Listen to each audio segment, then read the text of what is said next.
Hi hello students, ಹೇಗಿದ್ದಾರೆ ಎಲ್ಲರೂ? Welcome to PW Kannada foundation channel. Students ಹೇಗಿದ್ದಾರೆ ಎಲ್ಲರೂ? Welcome to the class. So ಹೇಗಿದ್ದಾರೆ ಎಲ್ಲರೂ? ಸೊ ನೋಡಿ, ಇವತ್ತಿನ ಕ್ಲಾಸಲ್ಲಿ ನಾವು ಕ್ಲಾಸ್ 9ಗೆ ಸಂಬಂಧಪಟ್ಟಂತೆ ಟಾಪ್ 50 ಕ್ವಶನ್ಸ್ ಏನು ನಾನು ಲಾಸ್ಟ್ ಕ್ಲಾಸಲ್ಲಿ ಕೊಟ್ಟಿದ್ನಲ್ವಾ, ಆ ಕ್ವಶನ್ಸ್ಗೆ ಆನ್ಸರ್ಸ್ ಅನ್ನು ನಾನು ಈ ವಿಡಿಯೋದಲ್ಲಿ ನಿಮಗೆ ಕೊಡ್ತಾ ಹೋಗ್ತೀನಿ. ಸೊ ರೆಡಿ ಇದ್ದೀರಲ್ವಾ ಎಲ್ಲರೂ ಕೂಡ? ಸೊ ಈ ಒಂದು ಕ್ವಶನ್ಸ್ ಪ್ಲಸ್ ಸೊಲ್ಯೂಷನ್ಸ್ ನಿಮ್ಮ ಪ್ರಿಪರೇಟರಿ ಎಕ್ಸಾಮ್ಸ್ ಆಗಿರಲಿ ಅಥವಾ ನಿಮ್ಮ ಫೈನಲ್ ಎಕ್ಸಾಮ್ಗೆ ಮೋಸ್ಟ್ ಇಂಪಾರ್ಟೆಂಟ್ ಆಗಿರುತ್ತೆ. ಹಾಗಾಗಿ ಇವುಗಳ ಮೇಲೆ ನೀವು ಫಸ್ಟ್ ಫೋಕಸ್ ಅನ್ನ ಮಾಡ್ತಾ ಪ್ರಿಪೇರ್ ಆಗ್ತಾ ಹೋಗಿ. ಓಕೆ, ಸೊ ಮತ್ತೆ ಈ PDF ನಿಮಗೆ ಬೇಕು ಅಂತಂದ್ರೆ, ಈ ಒಂದೇನು ಕ್ವಶನ್ ಪ್ಲಸ್ ಸೊಲ್ಯೂಷನ್ಸ್ ಏನು ಒಂದು PDF ಇದೆ, ಇದು ನಿಮಗೆ ಬೇಕು ಅಂತಂದ್ರೆ ನಮ್ಮ ವಾಟ್ಸಪ್ ಚಾನಲ್ಗೆ ಜಾಯ್ನ್ ಆಗಿ. ವಾಟ್ಸಪ್ ಚಾನಲ್ ಲಿಂಕ್ ನಿಮಗೆ ವಿಡಿಯೋದ ಡಿಸ್ಕ್ರಿಪ್ಷನ್ ಅಲ್ಲಿ ಸಿಗ್ತಾ ಹೋಗುತ್ತೆ, ಮತ್ತೆ ಯೂಟ್ಯೂಬ್ ಚಾನಲ್ನ ಬಯೋದಲ್ಲೂ ಕೂಡ ಸಿಗ್ತಾ ಹೋಗುತ್ತೆ. ಓಕೆ, ಸೊ ಅಲ್ಲಿ ನಿಮಗೆ PDF ಸಿಗ್ತಾ ಹೋಗುತ್ತೆ. ಸೊ ಸ್ಟಾರ್ಟ್ ಮಾಡ್ತಾ ಹೋಗೋಣ. ಫಸ್ಟ್ ಯಾವ್ದಪ್ಪ ಅಂತಂದ್ರೆ, explain the life of Jesus Christ. Jesus Christ ಅವರ ಜೀವನದ ಬಗ್ಗೆ ಬರೀರಿ ಅಂತ ಕೇಳ್ತಾರೆ. ಸೊ ಮೊದಲನೇ ನೋಡಿ, ಫಸ್ಟ್ ಪಾಯಿಂಟ್ ಏನಿದೆ, ಜೀಸಸ್ ಅವ್ರ ಬರ್ತ್ ಪ್ಲೇಸ್ ವಾಸ್ ಬೆತ್ಲೆಹ್ಯಾಮ್. ಬೆತ್ಲೆಹ್ಯಾಮ್ ಅಲ್ಲಿ ಇವರು ಜನಿಸ್ತಾರೆ. ಜೀಸಸ್ ಅವರು ಎಲ್ಲಿ? 5 kilometre from Jerusalem. Okay, Jerusalem, ಇಸ್ರೇಲ್ನ ಜೆರುಸೆಲಂ ನಿಂದ 5 ಕಿಲೋಮೀಟರ್ ದೂರದಲ್ಲಿರ್ತಕ್ಕಂಥ ಬೆತ್ಲೆಹ್ಯಾಮ್ ಅನ್ನೋ ಒಂದು ಪ್ಲೇಸ್ ಅಲ್ಲಿ ಅವ್ರು ಜನಿಸ್ತಾರೆ. ಸೊ ದೆನ್ ಇದು ನಿಮಗೆ 3 ಮಾರ್ಕ್ಸ್ ಕೇಳ್ತಕ್ಕಂಥ ಚಾನ್ಸಸ್ ತುಂಬಾ ಜಾಸ್ತಿ ಇರುತ್ತೆ. So then Jesus was the only son of poor couple Joseph and Mary. ಇದು ಇವರ ತಂದೆ ತಾಯಿ ಹೆಸರು. ಜೋಸೆಫ್ ಮತ್ತೆ ಮೇರಿ ಅನ್ನೋದು ಅವರ ತಂದೆ ಮತ್ತೆ ತಾಯಿಯ ಹೆಸರು. ಅವರು ಬಡ ದಂಪತಿಗಳ ಒಬ್ಬ ಮಗನಾಗಿ ಜನಿಸ್ತಾರೆ. So then Jesus was proficient in Aramaic and Semitic languages. ಈ ಒಂದು 2 ಲ್ಯಾಂಗ್ವೇಜಸ್ ಗಳಲ್ಲಿ ಅವರು ಚೆನ್ನಾಗಿ ಎಜುಕೇಶನ್ ಅನ್ನ ವಿದ್ಯಾಭ್ಯಾಸವನ್ನ ಪಡ್ಕೊಂಡಿದ್ರು. ಸೊ ಅದರಲ್ಲಿ ಈ 2 ಲ್ಯಾಂಗ್ವೇಜಸ್ ಅರೇಮಿಕ್ ಮತ್ತೆ ಸೆಮಿಟಿಕ್ ಅಂತಕ್ಕಂಥ ಈ 2 ಲ್ಯಾಂಗ್ವೇಜಸ್ ಅಲ್ಲಿ ಏನಪ್ಪಾ ಅಂದ್ರೆ ತುಂಬಾ ಪ್ರೊಫಿಷಿಯನ್ಸಿಯನ್ನ ಅವರು ಚೆನ್ನಾಗಿ ಹೊಂದಿದ್ರು, ಚೆನ್ನಾಗಿ ಕಲ್ತಿದ್ರು ಆ ಒಂದು ಲ್ಯಾಂಗ್ವೇಜಸ್ ಗಳನ್ನ. At that time Jews were expecting the arrival of Messiah our great saviour. ನೋಡಿ, ಆ ಟೈಮಲ್ಲಿ ಏನಪ್ಪಾ ಅಂತಂದ್ರೆ ಈ ಜೀವ್ಸ್ಗಳು ಏನ್ ಮಾಡಾರಪ್ಪ ಅಂತಂದ್ರೆ ಒಬ್ರು ಮಿಸಿಯಾ ಅಂತಂದ್ರೆ ಮಹಾರಕ್ಷಕ ಅಂತ ಕರಿತೀವಿ ನಾವು. ಗ್ರೇಟ್ ಸೇವಿಯರ್ ಅವ್ರು ಬರ್ತಾರೆ ಅಂತ ಅವರು ಅವರ ಒಂದು ಧರ್ಮದ ಪ್ರಕಾರ, ಒಂದು ನಂಬಿಕೆ ಪ್ರಕಾರ ನಂಬಿದ್ರು. ಈ ಐಡಿಯಾ ಏನಾಗುತ್ತಪ್ಪ ಅಂತಂದ್ರೆ, ಈ ರೀತಿ ಒಬ್ಬ ಬರ್ತಾರೆ, ಓಕೆ, ಈ ರೀತಿ ಒಬ್ಬ ವ್ಯಕ್ತಿ ಬರ್ತಾರೆ ಮಹಾರಕ್ಷಕ ನಮ್ಮನ್ನೆಲ್ಲ ಕಾಪಾಡ್ಲಿಕ್ಕೆ ಅಂತ ಆ ಒಂದು ವಿಚಾರವನ್ನ ಯಾರು ಸ್ಪ್ರೆಡ್ ಮಾಡಿದ್ರು? ಜಾನ್ ಅನ್ನೋರು ಎಲ್ಲ ಕಡೆ ಸ್ಪ್ರೆಡ್ ಮಾಡಿದ್ರು. ಓಕೆ, ಸೊ ಇವರೊಬ್ರು ಧಾರ್ಮಿಕ ವಿಚಾರಗಳನ್ನ ತಿಳಿಸ್ತಕ್ಕಂಥ ವ್ಯಕ್ತಿ ಆಗಿರ್ತಾರೆ. ಓಕೆ, ಸೊ ನಂತರ ನೋಡಿ, ಆಮೇಲೆ ಈ ಜಾನ್ ಅವ್ರ ಹತ್ರ ಬಳಿ ಅವರು ಧಾರ್ಮಿಕ ವಿಚಾರಗಳನ್ನ ಎಲ್ರಿಗೂ ತಿಳಿಸ್ತಾ ಇದ್ರಲ್ವಾ, ಅವ್ರು ಯಾರ್ಯಾರು ಆ ಜಾನ್ ಅವ್ರ ಹತ್ರ ಬರ್ತಾ ಇದ್ರು ಅವ್ರೆಲ್ರಿಗೂ ಕೂಡ ಏನ್ ಮಾಡ್ತಾ ಇದ್ರಪ್ಪ ಅಂತಂದ್ರೆ ಒಂದು ದೀಕ್ಷೆಯನ್ನ ಕೊಟ್ಟು ಕಳಿಸ್ತಾ ಇದ್ರು ಅವರು. ಸೊ ಓಕೆ, ಸೊ ಅದೇ ರೀತಿ ಈ ಜೀಸಸ್ ಕ್ರೈಸ್ಟ್ ಇವ್ರಿಗೂ ಕೂಡ ಜಾನ್ ಅವ್ರು ಏನ್ ಮಾಡಿರ್ತಾರೆ, ದೀಕ್ಷೆಯನ್ನ ಕೊಟ್ಬಿಟ್ಟು ಇವ್ರನ್ನೇ ಆ ಮಹಾರಕ್ಷಕ ಮಿಸಿಯಾ ಅಂತ ಕರಿತೀವಲ್ವ ನಾವು, ಗ್ರೇಟ್ ಸೇವಿಯರ್ ಅಂತ ಹೇಳ್ಬಿಟ್ಟು ಜೀಸಸ್ ಕ್ರೈಸ್ಟ್ ಅವರನ್ನ ಇವರು ಕರಿತಾ ಹೋಗ್ತಾರೆ. ಯಾರು? ಜಾನ್ ಅವರು. ಓಕೆ, ಸೊ ಈ ಟೈಮಲ್ಲಿ ಏನಾಗುತ್ತೆ, at that time Jesus was 30 years old and began preaching and teaching the across Israel. ನೋಡಿ, ಆ ಟೈಮಲ್ಲಿ ಏನ್ ಮಾಡ್ತಾರಪ್ಪ ಅಂದ್ರೆ ಇಸ್ರೇಲ್ ತುಂಬೆಲ್ಲ, ಓಕೆ, ಜೀಸಸ್ ಅವರು 30 years old ಇರ್ತಾರೆ. ಯಾವಾಗ ಈ ಜಾನ್ ಅವರು ಆ ಒಂದು ಡಿಕ್ಲೇರ್ ಮಾಡಿದ್ರಲ್ವಾ, ಜೀಸಸ್ ಅವರನ್ನೇ ಮಹಾರಕ್ಷಕರು ಅಂತ ಏನೋ ಡಿಕ್ಲೇರ್ ಮಾಡ್ತಾರೋ, ಆ ಟೈಮಲ್ಲಿ ಅವರಿಗೆ 30 years ವಯಸ್ಸಾಗಿರುತ್ತೆ. ಆ ಟೈಮಲ್ಲಿ ಅವರ ಎಲ್ಲ ಒಂದು ಟೀಚಿಂಗ್ಸ್ ಗಳನ್ನ ಏನ್ ಮಾಡ್ತಾರಪ್ಪ ಅಂದ್ರೆ ಇಸ್ರೇಲ್ ತುಂಬಾ ಎಲ್ರಿಗೂ ಕೂಡ ತಿಳಿಸ್ಲಿಕ್ಕೆ ತಿಳಿಸ್ತಾ ಹೋಗ್ತಾರೆ. So then over time Jews accepted Jesus as their religious leader. Jesus initially had 12 disciples known as apostles. ನೋಡಿ, ಸೊ ಏನಾಗುತ್ತಪ್ಪ ಅಂದ್ರೆ ಫೈನಲ್ ಆಗಿ ಜೀವ್ಸ್ ಅಂತಂದ್ರೆ ಯಹೂದಿಗಳು ಏನ್ ಮಾಡ್ತಾರೆ, ಇಸ್ರೇಲ್ ಅಲ್ಲಿ ಮೇನ್ ಬರೋದು ಅವರೇ ಅಲ್ವಾ. ಇಸ್ರೇಲ್ ಅಂತಂದ್ರೆ ಮೇನ್ ಆಗಿ ಯಹೂದಿಗಳು, ಜೀವ್ಸ್ ಅಂತ ಕರಿತೀವಿ. ಅವರ ಒಂದು ಮೇನ್ ಪ್ಲೇಸ್. ಅವರು ಆ ಜೀಸಸ್ ಅನ್ನ ಅವರ ಮೇನ್ ಧಾರ್ಮಿಕ ರಿಲಿಜಿಯಸ್ ಲೀಡರ್ ಆಗಿ ಒಪ್ಕೊಳ್ತಾರೆ. ಮತ್ತೆ ಆ ಒಂದು 12 ಜನ ಶಿಷ್ಯಂದ್ರ ಇದ್ರಲ್ವಾ, ಓಕೆ, 12 ಜನ ಆ ಜೀಸಸ್ ಅವರಿಗೆ ಸ್ಟಾರ್ಟಿಂಗ್ ಅಲ್ಲಿ 12 ಜನ ಶಿಷ್ಯಂದ್ರಿದ್ರು. ಅವ್ರನ್ನ ಅಪೋಸಲ್ಸ್ ಅಂತ ಕರೀತಾರೆ, ಅಥವಾ ಹೂ ಆರ್ ಅಪೋಸಲ್ಸ್ ಅಂತ ಕೇಳ್ತಾರೆ. ಓಕೆ, 1 ಮಾರ್ಕ್ಸ್ ಕೇಳ್ತಾರೆ. ಇದು ವೆರಿ ಇಂಪಾರ್ಟೆಂಟ್, ಕ್ಲಿಯರ್ ಗೊತ್ತಿರಲಿ. ಸೊ ಇದಿಷ್ಟು ಕೂಡ ಅವರ ಒಂದು ಲೈಫ್ ಬಗ್ಗೆ. ಸೊ ದೆನ್ ಸೆಕೆಂಡ್ ಕ್ವಶನ್ ನೋಡಿ, the religion closely related to Vedic rituals and practice ಯಾವುದು?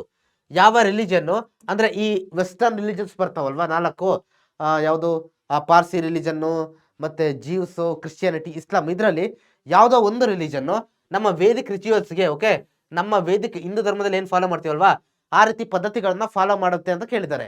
ಯಾವ್ದು ಹೇಳಿ ನೋಡೋಣ. ಕಮೆಂಟ್ ಸೆಕ್ಷನ್ ಅಲ್ಲಿ ತಿಳಿಸ್ತೀರಾ ಯಾವುದು? ಅವರು ಕೂಡ ಸೂರ್ಯನನ್ನ ಆರಾಧನೆ ಮಾಡ್ತಾರೆ. ಓಕೆ, ಸೊ ಯಾವುದು? Parsi religion. Okay, comment section ಅಲ್ಲಿ ನೀವು ಕೂಡ ತಿಳಿಸ್ತಾ ಹೋಗ್ಬೇಕು. Answer Parsi religion. Okay, so then ಅದು 1 ಮಾರ್ಕ್ಸ್ ಕೇಳ್ತಾರೆ. Second question, then what are the achievements of Lalitaditya Muktapida among the Karkotas of Kashmir? Okay, 4 marks ಗೆ ಅಥವಾ 3 ಮಾರ್ಕ್ಸ್ ಕೂಡ ಕೇಳ್ತಕ್ಕಂಥ ಚಾನ್ಸಸ್ ತುಂಬಾ ಜಾಸ್ತಿ ಇರುತ್ತೆ. ಇಲ್ಲ ಕಾಶ್ಮೀರದ ಈ ಕಾರ್ಕೋಟಕರ ಅನ್ನೋ ಒಂದು ಸಾಮ್ರಾಜ್ಯದಲ್ಲಿ ವೆರಿ ಮುಖ್ಯವಾಗಿ ಬರ್ತಕ್ಕಂಥ ನಾಯಕ ಯಾರಪ್ಪ ಅಂತಂದ್ರೆ ಈ ಲಲಿತಾದಿತ್ಯ ಮುಕ್ತಪೀಡ. ಇವನೇ very very important. Okay, so ಇವನ ಒಂದು ಸಾಧನೆಗಳೇನು, ಇವನು ತನ್ನ ಏನು ಆ ಒಂದು ಆಡಳಿತದ ಅವಧಿಯಲ್ಲಿ ಏನೇನ್ ಸಾಧನೆಗಳನ್ನ ಮಾಡ್ದ ಅನ್ನೋದನ್ನ ನೋಡ್ತಾ ಹೋಗೋದಾದ್ರೆ, ಫಸ್ಟ್ ಥಿಂಗ್ ನೋಡಿ, so ruled for 36 years 724 to 760 ಇಷ್ಟು 36 ವರ್ಷ ಅವನು ತನ್ನ ಸಾಮ್ರಾಜ್ಯವನ್ನು ಆಳ್ವಿಕೆ ಮಾಡ್ತಾನೆ. So then is credited with expanding the boundaries of Karkota empire. ಆ ಕಾರ್ಕೋಟ ಎಂಪೈರ್ ಕಾಶ್ಮೀರದಲ್ಲಿ ಬರ್ತಕ್ಕಂಥ ಆ ಕಾರ್ಕೋಟ ಎಂಪೈರ್ ನ ತುಂಬಾ ಬೇರೆ ಬೇರೆ ಪ್ರದೇಶಗಳಿಗೆ ಕೂಡ ವಿಸ್ತರಣೆ ಮಾಡಿದಂತ ಕೀರ್ತಿ ಇವನಿಗೆ ಸಲ್ಲುತ್ತೆ. ಓಕೆ, ತುಂಬಾ ಲಾಂಗ್ ಆಗಿ ತನ್ನ ಪ್ರದೇಶವನ್ನು ವಿಸ್ತರಿಸ್ತಾನೆ. ದೆನ್ ಇವನು ಹುಟ್ಟಿದ್ರಿಂದಲೇ ಏನಾಗಿರ್ತಾನೆ, brave, courageous and ambitious. Okay, ಹುಟ್ಟಿದ್ರಿಂದಲೇ ಧೈರ್ಯ ಶೌರ್ಯವಂತನಾಗಿರ್ತಾನೆ ಇವನು. ಸೊ ದೆನ್ ಇವನು ಯಾರನ್ನ ಸೋಲಿಸ್ತಾನೆ, ಕನೌಜ್ನ ಯಶೋವರ್ಮನನ್ನ ಸೋಲಿಸ್ತಾನೆ. ಸೊ ನಂತರ establish dominance over by Kabul by defeating the Shahi dynasty. ಅಂತಂದ್ರೆ ಈ ಕಾಶ್ಮೀರ ಅಂತಂದ್ರೆ ನೋಡಿ, ಈಗ ಪ್ರೆಸೆಂಟ್ ನೀವೇನ್ ನಾವು ಭಾರತದ ಮ್ಯಾಪ್ ಅಲ್ಲಿ ನೋಡ್ತೀವಲ್ವಾ, ಟಾಪ್ ಅಲ್ಲಿ ಬರುತ್ತೆ ಕಾಶ್ಮೀರ. ಅಂದ್ರೆ ಇವಾಗೇನು ಆಫ್ಘಾನಿಸ್ತಾನ, ಪಾಕಿಸ್ತಾನ ಎಲ್ಲ ಇವನ ಅಂಡರ್ ಅವಾಗ ಬರ್ತಾ ಇತ್ತು. ಇವನ್ ಪೂರ್ವದಲ್ಲೂ ಕೂಡ ಬಂಗಾಳದವರೆಗೂ ಕೂಡ ಇವನ ಸಾಮ್ರಾಜ್ಯ ಇತ್ತು. ಅಂತಂದ್ರೆ ನೋಡಿ, ಶಾಹಿ ಡಾನ್ಸಿಟಿ ಕಾಬೂಲ್ ಅಲ್ಲಿ ಬರ್ತಕ್ಕಂಥ, ಇವಾಗ ಕಾಬೂಲ್ ಆಫ್ಘಾನಿಸ್ತಾನದಲ್ಲಿ ಇದೆ. ಓಕೆ, ಆಫ್ಘಾನಿಸ್ತಾನ ಪಾಕಿಸ್ತಾನದ ಭಾಗದಲ್ಲಿ ಬರುತ್ತೆ ಅದು. ಸೊ ಅವರನ್ನು ಕೂಡ ಅಲ್ಲಿದ್ದಂತ ಆ ಶಾಹಿ ಡೈನಾಸ್ಟಿಯ ರೂಲರ್ ಅನ್ನು ಸೋಲಿಸಿ ಅಲ್ಲಿವರೆಗೂ ವಿಸ್ತರಣೆ ಮಾಡಿಸಿದ್ದ ತನ್ನ ಒಂದು ಸಾಮ್ರಾಜ್ಯವನ್ನ ಅಂತಾರೆ. Then maintained diplomatic relationship mainly with Vindhyachala kings ensuring no enemies in those regions. Okay, ಈ ವಿಂಧ್ಯಾಚಲ ಕಿಂಗ್ಸ್ ಗಳ ಜೊತೆ ಏನ್ ಮಾಡಿದ್ದ, ಒಂದು ಉತ್ತಮ ಬಾಂಧವ್ಯನ ಅವನು ಡಿಪ್ಲೊಮ್ಯಾಟಿಕ್ ರಿಲೇಶನ್ಶಿಪ್ ಅನ್ನ ಹೊಂದಿದ್ದ. So then developed friendly relationship with ರಾಷ್ಟ್ರಕೂಟರ ಜೊತೆ ಫ್ರೆಂಡ್ಲಿ ರಿಲೇಶನ್ಶಿಪ್ ಅನ್ನು ಹೊಂದಿದ್ದ.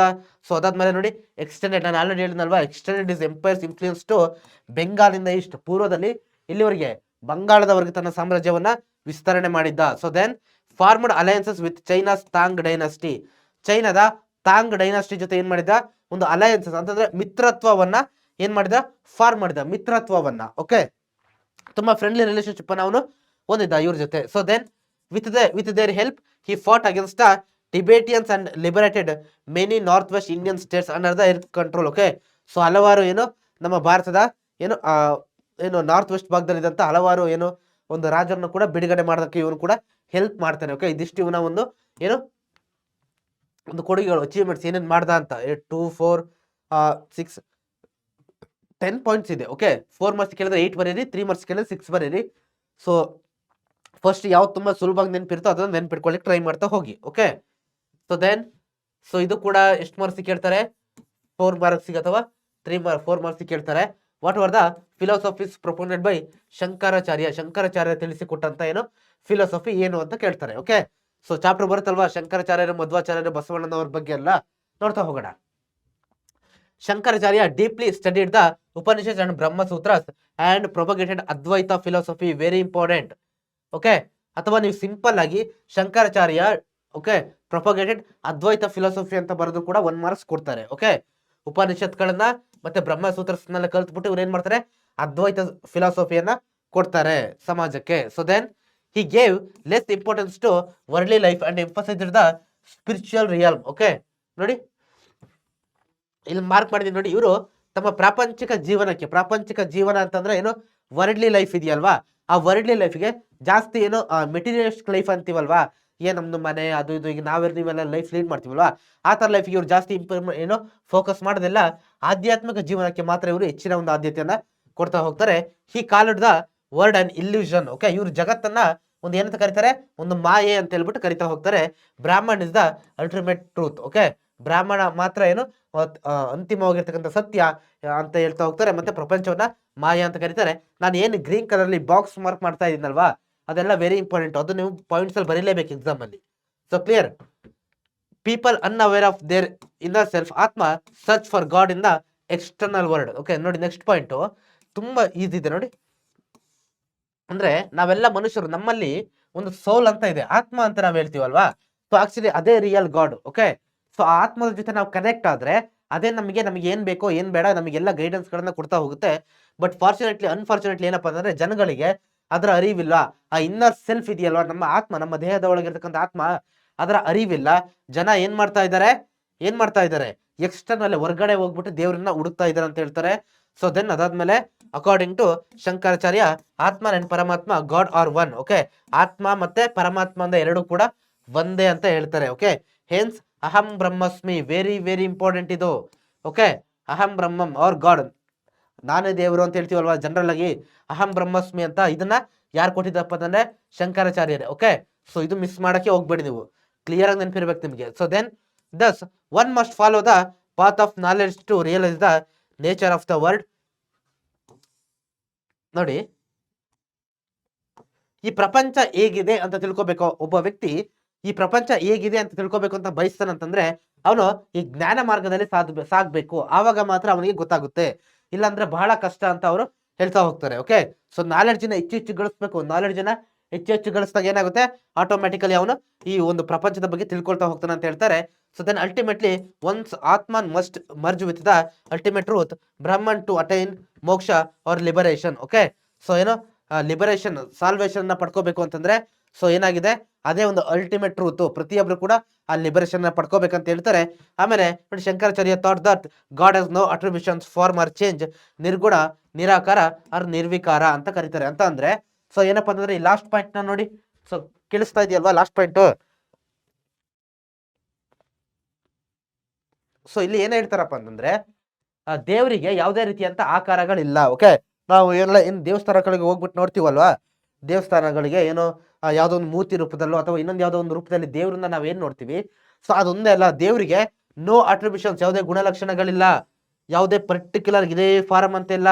ಓಕೆ, ಸೊ ನೋಡಿ ಇದು ಬರ್ದಿಟ್ಕೊಳ್ಳಿ, ನಿರ್ಗುಣ, ನಿರಾಕಾರ ಮತ್ತೆ ನಿರ್ವಿಕಾರ ಅಂತ ಕರಿತೀವಲ್ವಾ, ಇದು ನೆನ್ಪಿಟ್ಕೊಳ್ಳಿ, ಯಾವುದೇ ಆಕಾರ ಇಲ್ಲ, ಯಾವುದೇ ಲಕ್ಷಣಗಳಿಲ್ಲ ಅಂತ ಹೇಳ್ಬಿಟ್ಟು ಇವರು ಹೇಳ್ತಾ ಹೋಗ್ತಾರೆ. ಓಕೆ, ಸೊ ದೇವರು, ಸೊ ಅದಕ್ಕಾಗಿ ಇವರು ಇನ್ನು ಮೇನ್ ಆಗಿ ನೋಡಿದ್ವಲ್ಲ, ಅಹಂ ಬ್ರಹ್ಮಸ್ಮಿ, ಆತ್ಮವನ್ನ ಏನು ಆತ್ಮವೇ ನಮ್ಮ ದೇವರು ಅಂತ ಹೇಳ್ತಾ ಹೋಗ್ತಾರೆ. ಓಕೆ, ಸೊ ಇದಿಷ್ಟು ಬಗ್ಗೆ ಇವ್ರ ಬಗ್ಗೆ. Then how can you say that economic system of the Vijayanagara empire was prosperous. Okay, 3 marks ಕೇಳ್ತಾರೆ ಕಣ್ರಪ್ಪ. ವಿಜಯನಗರ ಸಾಮ್ರಾಜ್ಯದ ಏನೋ ವಿಜಯನಗರ ಎಂಪೈರ್ ನ ಒಂದು ಆರ್ಥಿಕ ವ್ಯವಸ್ಥೆ ತುಂಬಾ ಶ್ರೀಮಂತಿಕೆ ಆಗಿತ್ತು ಅಂತ ನೀವ್ ಹೇಗೆ ಹೇಳ್ತೀರಾ ಅಂತ ಕೇಳ್ತಾರೆ ಅವರು. ಓಕೆ, ಹೇಗೆ ಕೇಳ್ತೀರಾ ಅಂತ ಹೇಳ್ತಾರೆ. Land revenue was the primary source of state income. Okay, ಭೂಕಂದಾಯ ಇತ್ತಲ್ವಾ, ಭೂಕಂದಾಯ ಅಂತಂದ್ರೆ ಟ್ಯಾಕ್ಸ್ ವಸೂಲಿ ಮಾಡೋದು ಭೂಮಿ ಮೇಲೆ.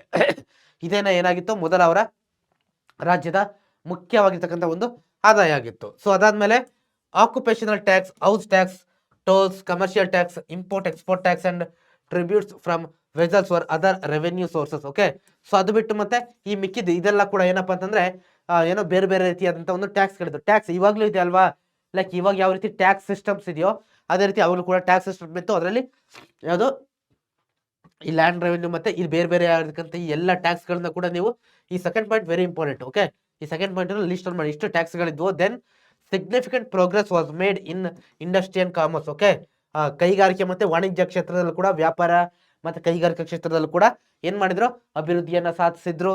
So then spices like pepper, cloves, ಲವಂಗ, cardamom along with saltpetre, iron ore diamonds largely. Okay, jaggery, musk, sandalwood and perfumes are exported. ನೋಡಿ ಇಷ್ಟು ವಸ್ತುಗಳನ್ನ, ಓಕೆ, ಈ ಪಾಯಿಂಟ್ ಅಲ್ಲಿ ಏನಂಗ್ ಕೊಟ್ಟಿದ್ದೀರಲ್ವಾ, ಮಸಾಲೆ ಪದಾರ್ಥಗಳು, ಪೆಪ್ಪರ್ ಅಂದ್ರೆ ಕಪ್ಪು ಮೆಣಸು, ಲವಂಗ, ಅರಿಶಿಣ ಮತ್ತೆ ಐರನ್ ಓರು, ಡೈಮಂಡ್ಸ್, ಓಕೆ, ಕಬ್ಬಿಣದ ಅದಿರು, ಶ್ರೀಗಂಧದ ಮರ, ಓಕೆ, ಜಾಗರಿ, ಪರ್ಫ್ಯೂಮ್ಸ್, ಇದನ್ನೆಲ್ಲ ಕೂಡ ಏನ್ ಮಾಡ್ತಿದ್ರು, ಬೇರೆ ದೇಶಗಳಿಗೆ ಏನ್ ಮಾಡ್ತಾ ಇದ್ರು, ರಫ್ತು ಮಾಡ್ತಾ ಇದ್ರು, ಎಕ್ಸ್ಪೋರ್ಟ್ ಮಾಡ್ತಾ ಇದ್ರು. ಓಕೆ, ಆಮೇಲೆ ಟೆಕ್ಸ್ಟೈಲ್ ಇದು ಕೂಡ ಬಟ್ಟೆ ತಯಾರಿಸ್ತಕ್ಕಂಥ ಒಂದು ಟೆಕ್ಸ್ಟೈಲ್ ಇಂಡಸ್ಟ್ರಿ ಕೂಡ ತುಂಬಾ ಜಾಸ್ತಿ ದೊಡ್ಡ ಪ್ರಮಾಣದಲ್ಲಿತ್ತು. ಅದಾದ್ಮೇಲೆ coins in use included gold, ವರಹ, ಓಕೆ, ಗಾದ್ಯಾನ ಅಂಡ್ ಪಗೋಡ, ಸಿಲ್ವರ್, ತಾರ ಅಂಡ್ ಕಾಪರ್, ಪಾನ ಅಂಡ್ ದುಡ್ಡು ಅಂಡ್ ಕಾಸು. ಓಕೆ, ನೋಡಿ ಇಷ್ಟೆಲ್ಲ ಕೂಡ ಕಾಯಿನ್ಸ್ ಗಳು ಕೂಡ ಇಷ್ಟೆಲ್ಲ ಕೂಡ ಏನ್ ಮಾಡ್ತಾ ಇದ್ರು, ಅವರ ಒಂದು ಕಾಲದಲ್ಲಿ ಜಾರಿಯಲ್ಲಿದ್ದು. ಇದೆಲ್ಲ ಏನ್ ಮಾಡುತ್ತೆ, ಅವರ ಒಂದು ಎಕಾನಮಿ ಸಿಸ್ಟಮ್, ಆರ್ಥಿಕ ವ್ಯವಸ್ಥೆ ಹೇಗಿತ್ತು ಅನ್ನೋದ್ರ ಬಗ್ಗೆ ತಿಳಿಸ್ತಾ ಹೋಗುತ್ತೆ. ಸೊ ದೆನ್ ಅದಾದ್ಮೇಲೆ Bhatkal, Honnavar and Mangaluru were key ports of the Vijayanagara empire. Okay, so ಮುಖ್ಯ ಪೋರ್ಟ್ಸ್ಗಳು ಅಂತಂದ್ರೆ ಎಕ್ಸ್ಪೋರ್ಟ್ ಮಾಡ್ತಾರೆ ಅಂತ ಹೇಳಿದ್ನಲ್ವಾ ನಾನು, ಇಲ್ಲೆಲ್ಲ ವಸ್ತುಗಳನ್ನ ಎಕ್ಸ್ಪೋರ್ಟ್ ಮಾಡ್ತಾರಂತ ಆ ಬಂದರಿನ ಮುಖಾಂತರ. ಆ ಬಂದರುಗಳು ಯಾವ್ದಪ್ಪ ಅಂತಂದ್ರೆ ಒಂದು ಮಂಗಳೂರು, ಹೊನ್ನಾವರ ಮತ್ತೆ ಭಟ್ಕಳ, ಇನ್ನು ಮೇನ್ ಆಗಿರ್ತಕ್ಕಂಥ ಒಂದು ಬಂದರುಗಳು ವಿಜಯನಗರ ಸಾಮ್ರಾಜ್ಯದಲ್ಲಿ ಆ ಟೈಮಲ್ಲಿ ಇದು ಮೇನ್ ಬಂದರುಗಳು.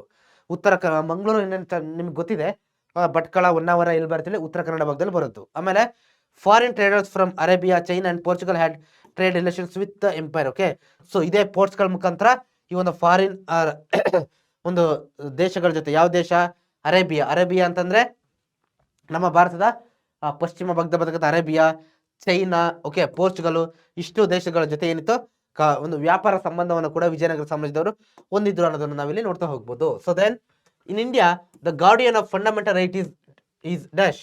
1 ಮಾರ್ಕ್ಸ್ ಕೇಳ್ತಾರೆ, ಯಾರು ಹೇಳಿ ನೋಡುವ, ಬೇಗ ಆನ್ಸರ್ ತಿಳಿಸಿ ನೋಡೋಣ ಕಮೆಂಟ್ ಸೆಕ್ಷನ್ ಅಲ್ಲಿ. ಮೂಲಭೂತ ಹಕ್ಕುಗಳ ಸಂರಕ್ಷಕ ಅಂತ ನಾವು ಯಾರನ್ನ ಕರಿತೀವಿ? Supreme court. Okay, supreme court ನ ಗಾರ್ಡಿಯನ್ ಆಫ್ ಫಂಡಮೆಂಟಲ್ ರೈಟ್ ಅಂತ ಹೇಳ್ಬಿಟ್ಟು ಕರಿತೀವಿ. ಸೊ ದೆನ್ 2 ಮಾರ್ಕ್ಸ್ ಕೇಳ್ತಾರೆ, list of the fundamental rights given by the Indian constitution. ಭಾರತದ ಸಂವಿಧಾನದಲ್ಲಿರುವ ಮೂಲಭೂತ ಹಕ್ಕುಗಳು ಯಾವ್ದು ಅಂತ ಕೇಳ್ತಾರೆ. ಒಂದು ರೈಟ್ ಟು ಈಕ್ವಾಲಿಟಿ, ಇನ್ನೊಂದು ರೈಟ್ ಟು ಫ್ರೀಡಮ್, ಓಕೆ, ಸಮಾನತೆಯ ಹಕ್ಕು, ಸ್ವಾತಂತ್ರ್ಯದ ಹಕ್ಕು, ಆಮೇಲೆ ರೈಟ್ ಅಗೇನ್ಸ್ಟ್ ಎಕ್ಸ್ಪ್ಲೋಯಿಟೇಷನ್, ಶೋಷಣೆ ವಿರುದ್ಧದ ಹಕ್ಕು, right to freedom of religion, ಧಾರ್ಮಿಕ ಸ್ವಾತಂತ್ರ್ಯದ ಹಕ್ಕು. So then cultural and education remedies, okay, ಸಾಂಸ್ಕೃತಿಕ ಮತ್ತೆ ಶಿಕ್ಷಣದ ಹಕ್ಕು. Then right to constitutional remedies. Okay, ಇಷ್ಟು ಕೂಡ ಏನಪ್ಪಾ ಅಂತಂದ್ರೆ ಒಂದು ಮುಖ್ಯವಾಗಿರ್ತಕ್ಕಂಥ ಫಂಡಮೆಂಟಲ್ ರೈಟ್ಸ್ಗಳು. ಓಕೆ, 2 ಮಾರ್ಕ್ಸ್ಗೆ ಆದ್ರೂ ಕೇಳಬಹುದು ಅಥವಾ 3 ಮಾರ್ಕ್ಸ್ಗೂ ಕೂಡ ಕೇಳ್ತಕ್ಕಂಥ ಚಾನ್ಸಸ್ ಇದೆ. ಸೊ ಕ್ಲಿಯರ್ ಆಯ್ತಲ್ವಾ ನಿಮಗೆ? Okay, so then which house of parliament is called the house of elders. House of elders ಅಂತ ಯಾವ್ದನ್ನ ಕರಿತೀವಿ ನಾವು? 2 ಹೌಸ್ ಬರುತ್ತೆ. ಪಾರ್ಲಿಮೆಂಟ್ ಅಲ್ಲಿ ಕೇಳ್ತಾ ಇರೋದು ನೆನಪಿರ್ಲಿ ನಿಮಗೆ. ಪಾರ್ಲಿಮೆಂಟ್ ಅಂತಂದ್ರೆ ಕೇಂದ್ರ ಸರ್ಕಾರ, ಅಲ್ಲಿ ಕೇಳ್ತಾ ಇರೋದು. So clear? ಯಾವ್ದು ಹೇಳಿ ನೋಡುವ, ಯಾವ್ದು ಹೇಳಿ? ಸೊ ಆನ್ಸರ್ ರಾಜ್ಯ ಸಭಾ. ಓಕೆ, ಯಾವ್ದು? ರಾಜ್ಯಸಭಾ. ಇದನ್ನ ಹೌಸ್ ಆಫ್ ಎಲ್ಡರ್ಸ್ ಅಂತ ಕರಿತೀವಿ. ಇನ್ನೊಂದು ಹೌಸ್ ಆಫ್ ಪೀಪಲ್ ಅಂತ ಬರುತ್ತೆ, ಅದನ್ನ ಲೋಕಸಭಾ ಅಂತ ಹೇಳ್ಬಿಟ್ಟು ನಾವು ಕರಿತಾ ಹೋಗ್ತೀವಿ. 2 ಬರುತ್ತೆ. ಸೊ ನೆನ್ಪಿಟ್ಕೊಳ್ಳಿ, ಇಲ್ಲಿ ಪಾರ್ಲಿಮೆಂಟ್ ಕೇಳ್ತಾ ಇರೋದು. ಪಾರ್ಲಿಮೆಂಟ್ಗೂ ಮತ್ತೆ ಸ್ಟೇಟ್ ಒಂದು ಏನು ಅಸೆಂಬ್ಲಿಗಳು ಬರ್ತಲ್ವಾ, ವಿಧಾನಸಭೆ ಮತ್ತೆ ವಿಧಾನ ಪರಿಷತ್ಗೂ ಕನ್ಫ್ಯೂಷನ್ ಆಗ್ಲಿಕ್ಕೆ ಹೋಗ್ಬೇಡಿ. So clear? So then what are the eligibilities to become a member of Rajya Sabha? Okay, ರಾಜ್ಯಸಭಾದ ಮೆಂಬರ್ ಆಗ್ಬೇಕು ಅಂತಂದ್ರೆ ಸೊ ಏನೇನೊಂದು ಅರ್ಹತೆಗಳು ಇರಬೇಕು ಅಂತ ಕೇಳ್ತಾರೆ. ಓಕೆ, ಸೊ ಫಸ್ಟ್ ಒನ್ ನೋಡಿ. ಸೊ ಇದು ಆಬ್ವಿಯಸ್ಲಿ ನಿಮಗೂ ಗೊತ್ತಿದೆ, ಭಾರತದ ಸಿಟಿಸನ್ ಆಗಿರಬೇಕು. ಇದಂತೂ ಪ್ರತಿಯೊಂದಕ್ಕೂ ಬಂದೇ ಬರುತ್ತೆ ಇದು. So then must have completed 30 years of age. 30 ವರ್ಷ ಏಜ್ ಅನ್ನ ಅವರು ಮಿನಿಮಮ್ ಕಂಪ್ಲೀಟ್ ಮಾಡಿರ್ಲೇಬೇಕು, ಮಿನಿಮಮ್. Okay, 30 years. ಆಮೇಲೆ must not hold any office of profit. So ಯಾವುದೇ ರೀತಿಯಂತ ಲಾಭದಾಯಕ ಹುದ್ದೆಯನ್ನು ಅವರು ಹೊಂದಿರಬಾರ್ದು. So then must not have been sentenced to imprisonment by a court. So court ಇಂದ ಯಾವುದೇ ರೀತಿಯಂತ ಜೈಲು ಶಿಕ್ಷೆಗೆ ಒಳಗಾಗಿರಬಾರ್ದು ಅವರು. ಆಮೇಲೆ must not be insolvent, must not be mentally unsound. Okay, ಅಂತಂದ್ರೆ ಮಾನಸಿಕವಾಗಿ ಸ್ಟ್ರಾಂಗ್ ಇರಬೇಕು. ಓಕೆ, ಬ್ಯಾಂಕ್ ಅಂದ್ರೆ ಭ್ರಷ್ಟಾಚಾರಗಳಲ್ಲೆಲ್ಲ ತೊಡಗಿಕೊಳ್ಬಾರ್ದು. ಓಕೆ, ಭ್ರಷ್ಟಾಚಾರಗಳಲ್ಲೆಲ್ಲ ತೊಡಗಿಕೊಳ್ಬಾರ್ದು. So then must possess qualifications prescribed by parliament from time to time. ಅಂತಂದ್ರೆ ಪಾರ್ಲಿಮೆಂಟ್ ಅವಾಗವಾಗ ಏನ್ ಮಾಡ್ತಪ್ಪ ಅಂದ್ರೆ ಕೆಲವೊಂದು ರೂಲ್ಸ್ ರೆಗ್ಯುಲೇಷನ್ಸ್ ಗಳನ್ನ ಫಾರ್ಮ್ ಮಾಡುತ್ತೆ ಅವಾಗವಾಗ. ಸೊ ಆ ರೂಲ್ಸ್ ರೆಗ್ಯುಲೇಷನ್ಸ್ ಗಳನ್ನ ಏನ್ ಮಾಡಿರ್ಬೇಕಪ್ಪ ಅಂತಂದ್ರೆ ಅವರು ಪಾಲನೆ ಮಾಡ್ತಾ ಹೋಗ್ಬೇಕು. So clear? ಸೊ ಇಷ್ಟು ಅಂಶಗಳು ಏನಪ್ಪಾ ಅಂತಂದ್ರೆ ರಾಜ್ಯಸಭಾದ ಮೆಂಬರು ಮಾಡ್ಲೇಬೇಕಾದಂತ ಒಂದು ಅವರಿಗೆ ಕಡ್ಡಾಯವಾಗಿ ಇರ್ಲೇಬೇಕಾದಂತ ಕೆಲವೊಂದು ಅಂಶಗಳು. Okay, so clear? So next questions ಹೋಗೋಣ. ಸೊ ನೆಕ್ಸ್ಟ್ ಇನ್ನೊಂದು ಕ್ವಶನ್ ಇದೆ ನೋಡಿ. Explain the powers and functions of the chief minister. ಯಾರು ನಮ್ಮ ಚೀಫ್ ಮಿನಿಸ್ಟರ್? ಮುಖ್ಯಮಂತ್ರಿಗಳು ಅಂತ ಕರಿತೀವಲ್ವ ನಾವು. ಇವನ್ 2 ಮಾರ್ಕ್ಸ್ಗಾದ್ರೂ ಕೇಳ್ಬೋದು ಅಥವಾ 3 ಮಾರ್ಕ್ಸ್ಗಾದ್ರೂ ಕೇಳ್ಬೋದು. ಓಕೆ, ಚೀಫ್ ಮಿನಿಸ್ಟರ್ ಅಂತಂದ್ರೆ ಮುಖ್ಯಮಂತ್ರಿಗಳು ಅಂತ ಕರಿತೀವಿ. ಆ ಮುಖ್ಯಮಂತ್ರಿಗಳ ಒಂದು ಏನು ಪವರ್, ಅಧಿಕಾರ ಮತ್ತೆ ಕರ್ತವ್ಯಗಳೇನು ಅಂತ ಕೇಳ್ತಾರೆ. ಸೊ ಫಸ್ಟ್ ಥಿಂಗ್ ನೋಡಿ, recommends the formation of council of ministers to the governor. Okay, formation of council of ministers ಅಂತ ಕರಿತೀವಿ ನಾವು. ಕೌನ್ಸಿಲ್ ಆಫ್ ಮಿನಿಸ್ಟರ್ಸ್ ಅಂತಂದ್ರೆ ಬೇರೆ ಬೇರೆ ಮಿನಿಸ್ಟರ್ ಇರ್ತಾರಲ್ವಾ. ಆರೋಗ್ಯ ಖಾತೆ ಮಿನಿಸ್ಟ್ರು, ನೀರಾವರಿ ಮಿನಿಸ್ಟ್ರು, ಕೃಷಿ ಮಿನಿಸ್ಟ್ರು, ಬೇರೆ ಬೇರೆ ಮಿನಿಸ್ಟರ್ ಇರ್ತಾರಲ್ವಾ. ಆ ಮಿನಿಸ್ಟರ್ನ ಯಾರು ಮಿನಿಸ್ಟರ್ ಆಗ್ಬೇಕು ಆ MLA ಅಂತ ಡಿಸೈಡ್ ಮಾಡೋಕ್ಕೆ ಗವರ್ನರ್ಗೆ ಏನ್ ಮಾಡ್ತಾರೆ, ರೆಕಮೆಂಡ್ ಆ ಲಿಸ್ಟ್ ಅನ್ನ ಕಳ್ಸೋದು. ಇವರನ್ನ ಈ ಮಿನಿಸ್ಟರ್ ಮಾಡಿ, ಇವರನ್ನ ಈ ಮಿನಿಸ್ಟರ್ ಮಾಡಿ ಅಂತ ಕಳ್ಸೋದು ಯಾರಪ್ಪ ಅಂತಂದ್ರೆ ಮುಖ್ಯಮಂತ್ರಿಗಳೇ. So then recommends the allocation and transfer of portfolios to ministers. ಆಮೇಲೆ ಪೋರ್ಟ್ಫೋಲಿಯೋ ಅಂತಂದ್ರೆ ಯಾರಿಗೆ ಯಾವ ಮಿನಿಸ್ಟರ್ ಕೊಡಬೇಕು, ಸಾರಿಗೆ ಸಚಿವರು ಯಾರಾಗಬೇಕು, ಕೃಷಿ ಮಂತ್ರಿಗಳು ಯಾರಾಗಬೇಕು, ಆರೋಗ್ಯ ಮಂತ್ರಿಗಳು ಯಾರಾಗಬೇಕು. ಸೊ ಇದನ್ನೆಲ್ಲ ಏನ್ ಮಾಡ್ತಾರಪ್ಪ ಅಂತಂದ್ರೆ ಆ ಮುಖ್ಯಮಂತ್ರಿಗಳೇ ಡಿಸೈಡ್ ಮಾಡ್ತಾರೆ. So then can recommend the dismissal of disloyal ministers to the governor. Okay, ಯಾರಾದ್ರೂ ಮಿನಿಸ್ಟರ್ಸ್ಗಳು ಆ ಒಂದು ಮಿನಿಸ್ಟರ್ಸ್ಗಳಲ್ಲಿ ಸರ್ಕಾರಕ್ಕೆ ಡಿಸ್ಲಾಯಲ್ ಆಗಿದ್ದಾರೆ, ಸರ್ಕಾರದ ವಿರುದ್ಧನೇ ಮಾತಾಡ್ತಿದ್ದಾರೆ ಅಂತಂದ್ರೆ ಗವರ್ನರ್ಗೆ ಹೇಳ್ತಾರೆ ಇವ್ರನ್ನ ಫಸ್ಟ್ ಡಿಸ್ಮಿಸ್ ಮಾಡಿ ತೆಗ್ದಾಕಿ, ಇವ್ರನ್ನ ಬಿಸಾಕಿ ಅಂತ ಹೇಳ್ತಾರೆ. ಆಮೇಲೆ as the head of the government, ಸರ್ಕಾರದ ಹೆಡ್ ಆಗಿರ್ತಾರೆ. Place A key role in the policy formulation. ಸರ್ಕಾರ ಏನೇ ಒಂದು ಪಾಲಿಸಿ ರೆಗ್ಯುಲೇಷನ್ ತರಬೇಕಂತಂದ್ರು ಅಲ್ಲಿ ಏನಾಗುತ್ತೆ, ಇವರ ಒಂದು ಪಾತ್ರ ಬಹಳ ಮುಖ್ಯವಾಗಿರುತ್ತೆ.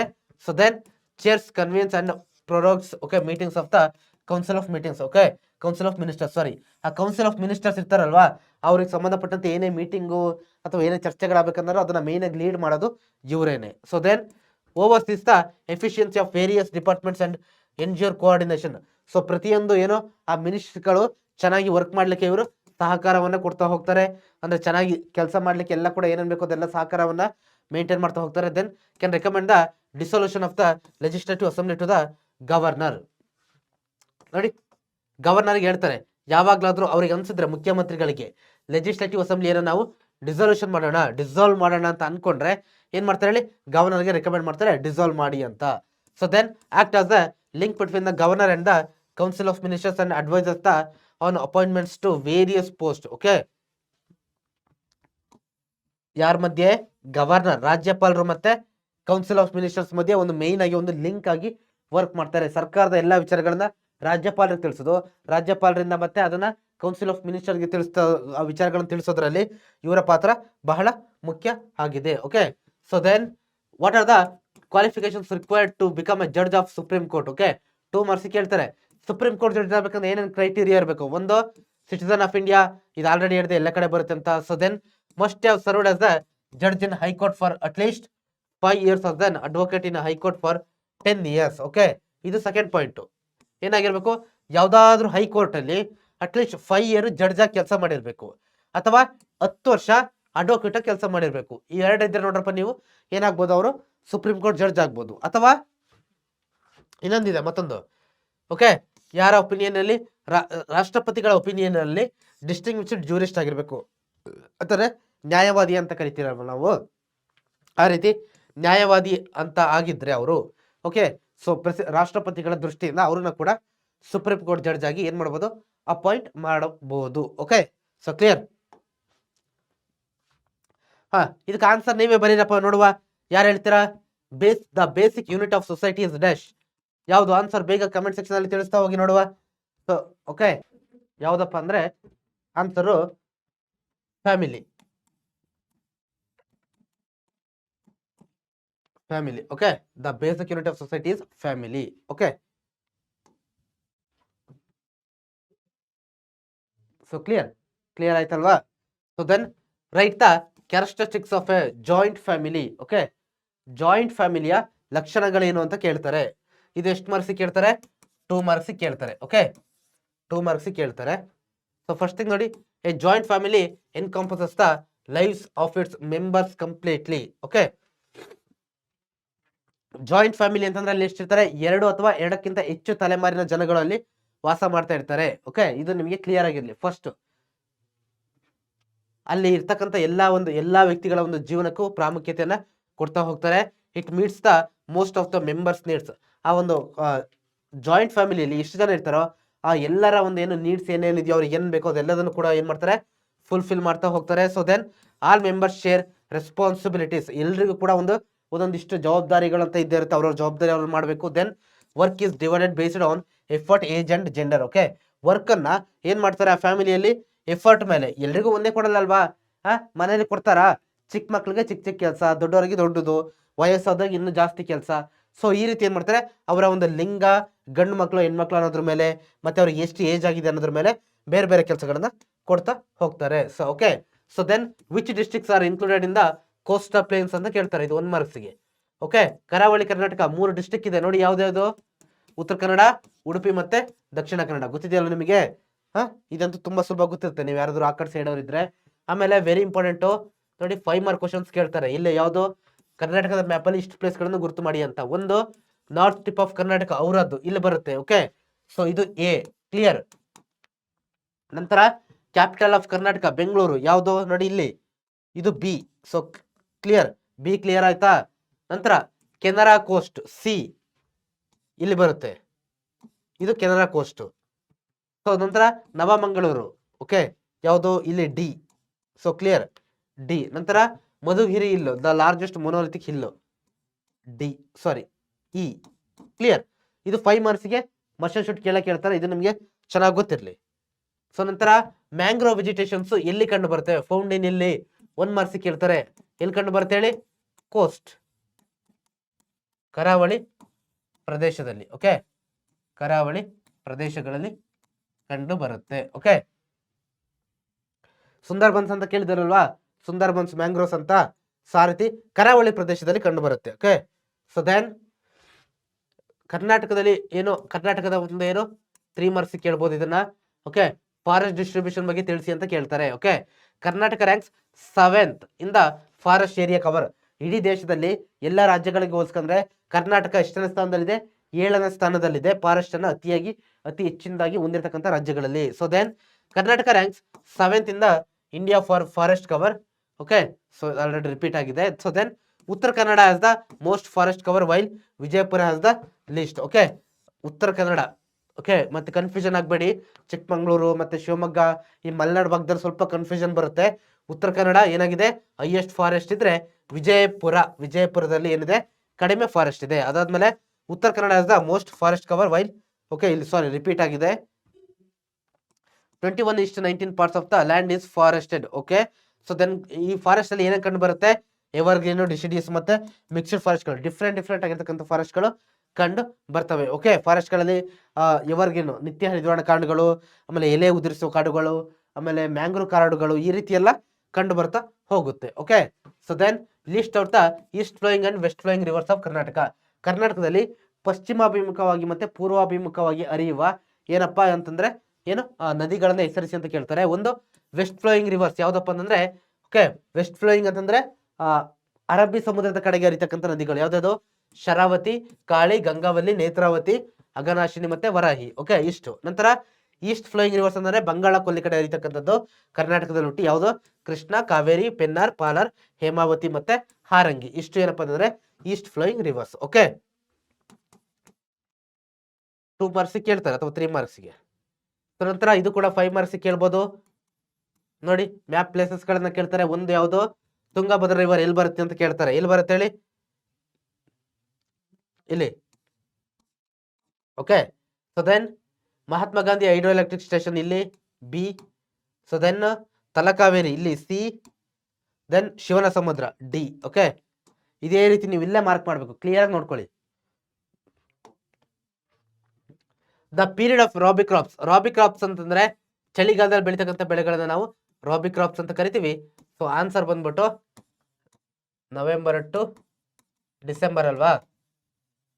ರಾಬಿ ಕ್ರಾಪ್ಸ್. ಓಕೆ, ಚಳಿಗಾಲದಲ್ಲಿ ಬೆಳೀತಕ್ಕಂಥ ಒಂದು ಬೆಳೆಗಳು. Okay, so then agriculture is the backbone of economy development analysis ಅಂತ ಕೇಳ್ತಾರೆ.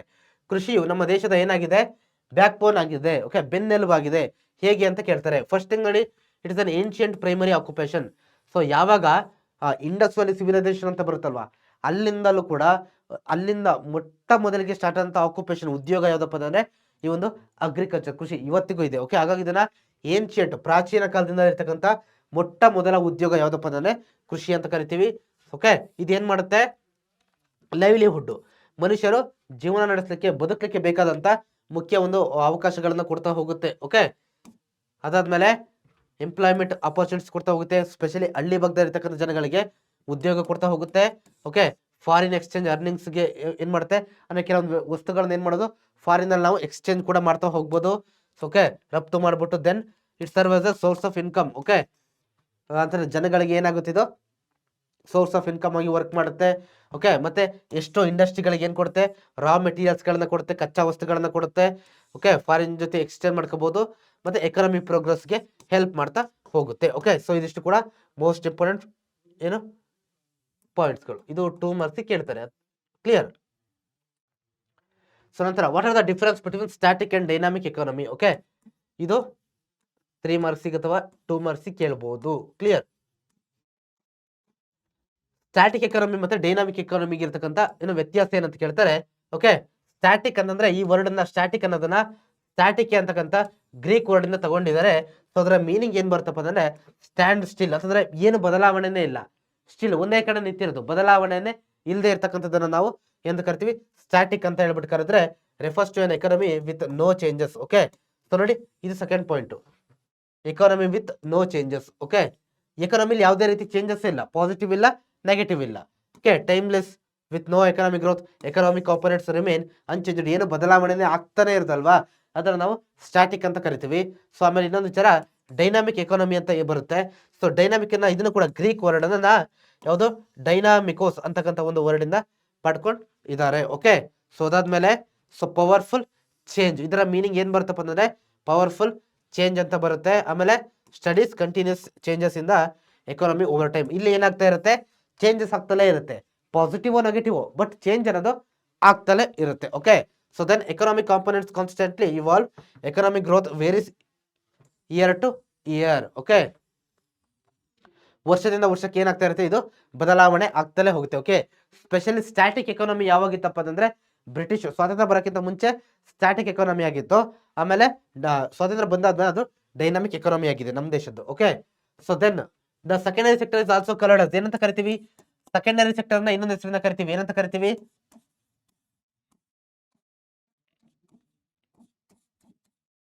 Manufacturing sector. ಓಕೆ, ಏನಂತ ಕರಿತೀವಿ ಮ್ಯಾನುಫ್ಯಾಕ್ಚರಿಂಗ್ ಸೆಕ್ಟರ್ ಅಂತ ಹೇಳ್ಬಿಟ್ಟು ನಾವು ಕರಿತಾ ಹೋಗ್ತೀವಿ. ಕ್ಲಿಯರ್, ಇಂಡಸ್ಟ್ರೀಸ್ಗಳು ಓಕೆ ಎಲ್ಲ ಮ್ಯಾನುಫ್ಯಾಕ್ಚರ್ ಆಗೋದು ಇಲ್ಲೇನೆ ಮೇನ್ ಆಗಿ. ಓಕೆ, ಸೊ 3 ಬರುತ್ತಲ್ವಾ, ಕೃಷಿ ಅಗ್ರಿಕಲ್ಚರ್ ಸೆಕ್ಟರ್, ಮ್ಯಾನುಫ್ಯಾಕ್ಚರ್ ಸೆಕ್ಟರ್ ಅಥವಾ ಇಂಡಸ್ಟ್ರಿಯಲ್ ಸೆಕ್ಟರ್ ಅಂತ ಕರಿತೀವಿ. ಓಕೆ, ಇನ್ನೊಂದು ಸರ್ವಿಸ್ ಸೆಕ್ಟರ್.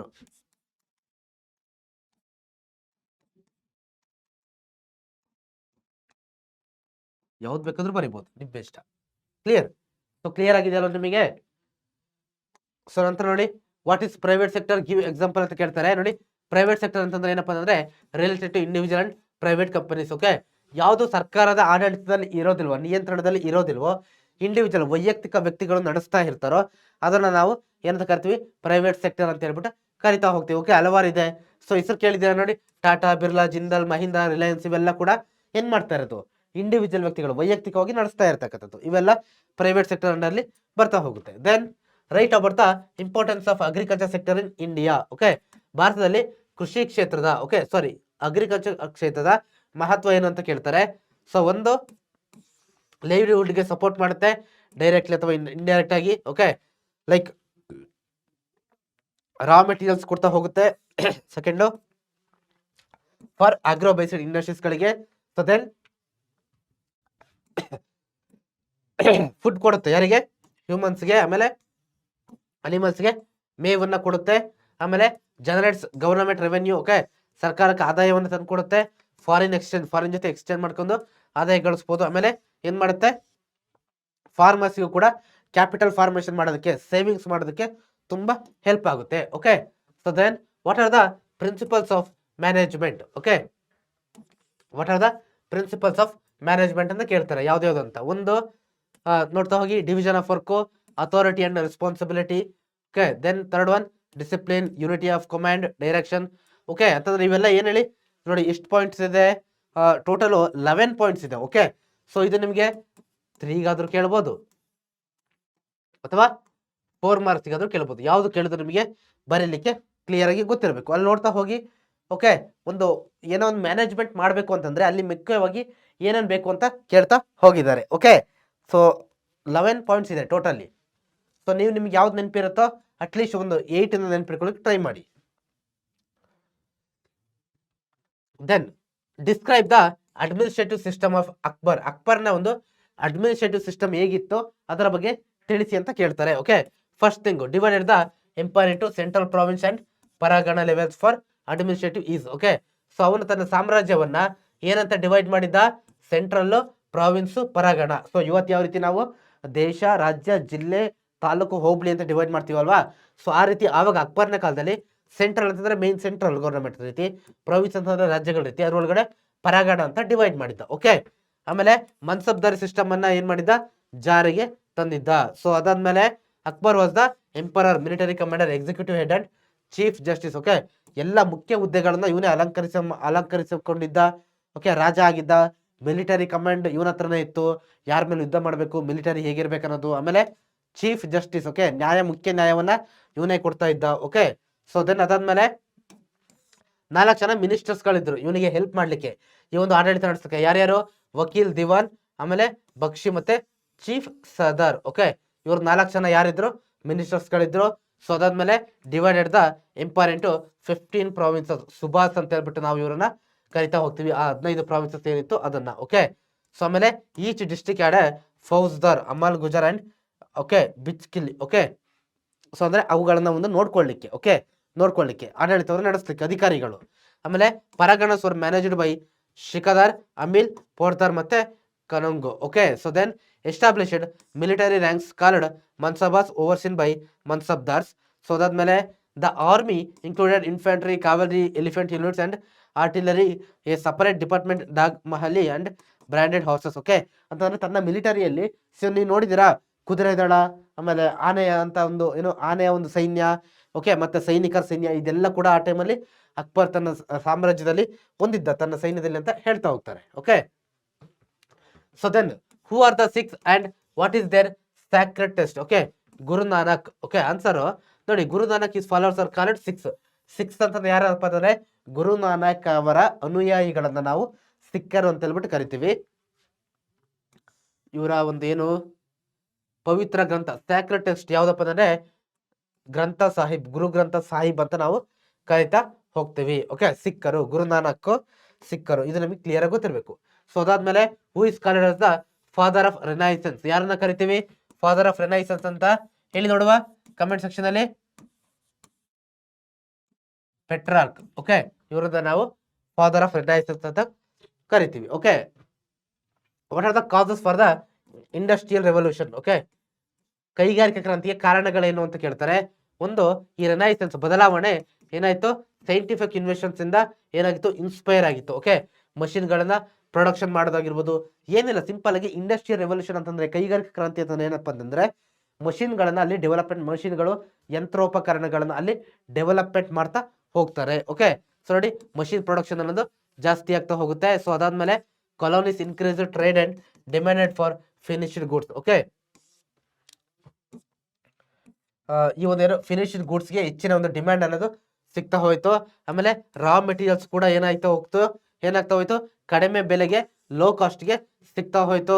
ಆಮೇಲೆ emergence of A working class dependent on industries. Okay ಈ ಒಂದು ವರ್ಕಿಂಗ್ ಕ್ಲಾಸ್ ಅಂತ ಏನ್ ನಾವು ಕರಿತೀವಲ್ವಾ, ಇದು ಏನಾಯ್ತು ಇಂಡಸ್ಟ್ರೀಸ್ ಗಳ ಮೇಲೆ ಡಿಪೆಂಡ್ ಆಗ್ತಾ ಹೋಯ್ತು. Okay so then increase capital investment. Okay capital investment ಅನ್ನೋದು ಕೂಡ ಜಾಸ್ತಿ ಆಗ್ತಾ ಹೋಯ್ತು.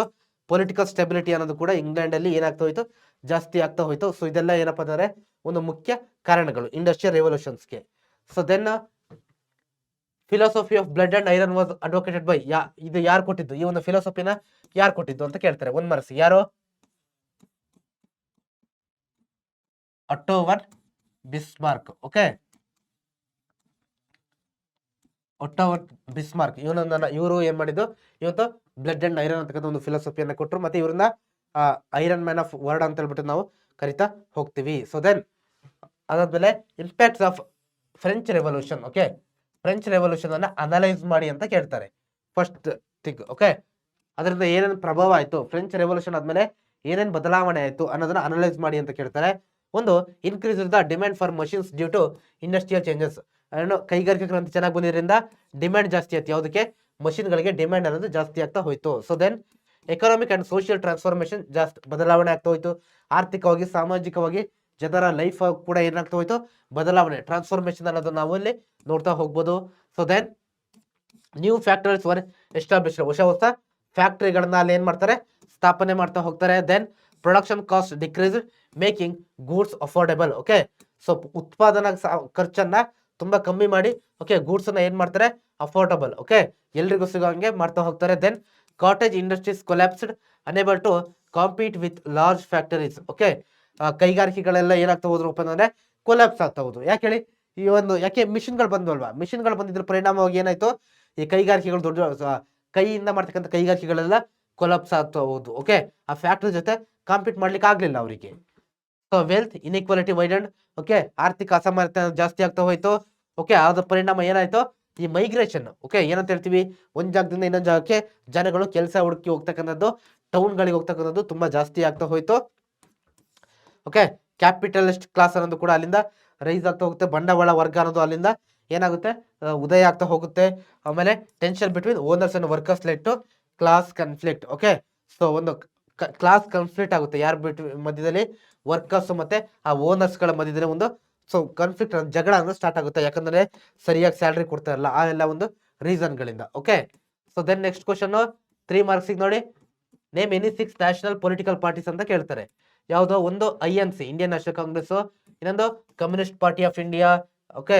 So then Bharatiya Janata party BJP, Bahujan Samaj party BSP, national people party NPP, ಮತ್ತೆ Aam Aadmi party. National party ಅಂತಂದ್ರೆ ಇಡೀ ದೇಶದಲ್ಲಿ ಚುನಾವಣಾ ಆಯೋಗ, ಎಲೆಕ್ಷನ್ ಕಮಿಷನ್ ಡಿಕ್ಲೇರ್ ಮಾಡುತ್ತೆ ಯಾವ್ಯಾವ ಪಕ್ಷಗಳು ನ್ಯಾಷನಲ್ ಪಾರ್ಟಿ, ಯಾವ್ಯಾವ ಪಕ್ಷಗಳು ಸ್ಟೇಟ್ ಪಕ್ಷ ಅಂತ, ಓಕೆ. ಸೊ ಇದು ಒಂದು ಏನು 6 ನ್ಯಾಷನಲ್ ಪೊಲಿಟಿಕಲ್ ಪಾರ್ಟೀಸ್ಗಳು ಇಷ್ಟು, ಓಕೆ. ಸೊ ನಂತರ name the 5 departments of the ministry of defence, okay. ರಕ್ಷಣಾ ಸಚಿವಾಲಯದ 5 ಡಿಪಾರ್ಟ್ಮೆಂಟ್ಸ್ಗಳು ಯಾವುದು ಅಂತ ಕೇಳ್ತಾರೆ. Department of defence, department of defence production, department of defence research and development, department of ex service men welfare, department of military affairs, okay. So ಇಷ್ಟು ಏನಪ್ಪಾ ಅಂತಂದ್ರೆ ಒಂದು ಮುಖ್ಯವಾಗಿ ಬರ್ತಕ್ಕಂಥ ಆ ಒಂದು ಡಿಪಾರ್ಟ್ಮೆಂಟ್ಗಳು, ಓಕೆ. 2 ಮಾರ್ಕ್ಸಿಗೆ ಕೇಳ್ತಾರೆ ಇದರ. ಎಷ್ಟು ಮಾರ್ಕ್ಸಿಗೆ? 2 ಮಾರ್ಕ್ಸಿಗೆ. So then national bird of India ಯಾವ್ದು ಹೇಳ್ಬೇಕಾ ನಾನು? ಹೇಳ್ಬೇಕಾ? ಗೊತ್ತಿದೆಯಲ್ವಾ ನಿಮಗೆ? ಆಲ್ರೆಡಿ ನಿಮಗೆ ಗೊತ್ತಿರುತ್ತೆ. ಯಾವ್ದು ಹೇಳಿ?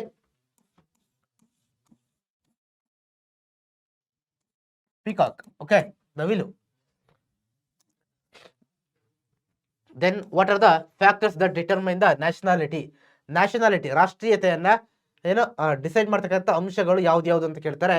ಒಂದು, the feeling of belonging to a common motherland, okay. So ನಾವು ನ್ಯಾಷನಾಲಿಟಿ ಅಂತ ಯಾರು ಕರಿತೀವಿ ಹೇಳಿ? ಈಗ ನಾವು ಭಾರತೀಯರಲ್ಲ, ನಮ್ದೊಂದು ರಾಷ್ಟ್ರ ಅಂತಿದೆ, ನಾವೆಲ್ಲರೂ ಭಾರತೀಯರು ಅಂತ ಹೇಳ್ಬೇಕಂದ್ರೆ ನಮ್ಮಲ್ಲಿ ಒಂದು ಏನಿದೆ, ಮೇಯ್ನ್ ಆಗಿ ಕಾಮನ್ ಮದರ್ಲ್ಯಾಂಡ್ ಇದೆ. ನಮ್ಮ ಭಾರತ ನಮ್ಮ ಮಾತೃಭೂಮಿ. ಸೊ ಹಾಗಾಗಿ ನಾವೆಲ್ಲರೂ ಕೂಡ ಭಾರತೀಯರು ಅಂತ ಹೇಳ್ತೀವಲ್ವಾ, ಆ ರೀತಿ. ಆಮೇಲೆ pride in shared culture and emotional attachment to historical and natural heritage, okay.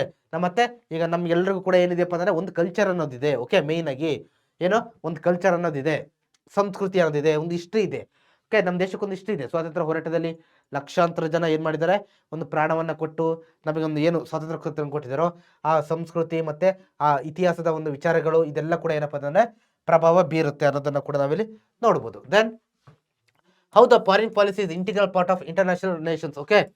So ನೋಡಿ, ಫಾರಿನ್ ಪಾಲಿಸಿ ಅನ್ನೋದು ಇಂಟಿಗ್ರಲ್ ಪಾರ್ಟ್ ಆಗಿದೆ, ಓಕೆ, ಅಂತಾರಾಷ್ಟ್ರೀಯ ಸಂಬಂಧಗಳಲ್ಲಿ. ಯಾಕೆಪ್ಪ ಅಂತಂದ್ರೆ, ಓಕೆ.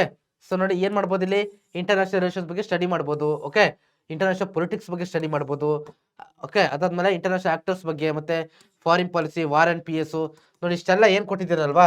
ಸೊ ಇದೆಲ್ಲದ್ರ ಬಗ್ಗೆ ನಾವಲ್ಲಿ ಸ್ಟಡಿ ಮಾಡ್ತಾ ಹೋಗ್ಬೋದು ಈ ಎಲ್ಲ ರೀಸನ್ಸ್ ಇಂದ, okay. So then what is socialization ಅಂತ 1 ಮಾರ್ಕ್ಸ್ ಕೇಳ್ತಾರೆ, ಓಕೆ. ವಾಟ್ ಈಸ್ ಸೋಷಿಯಲೈಸೇಷನ್ ಅಂತ ಕೇಳ್ತಾರೆ, ಓಕೆ. ಸೋಷಿಯಲೈಸೇಷನ್ ಅಂತಂದ್ರೆ ಏನು? Process of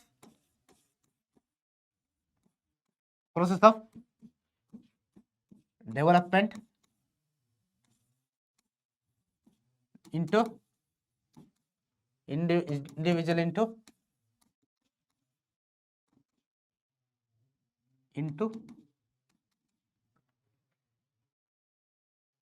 group person, okay. Group person ಅಂತಂದ್ರೆ ಏನು?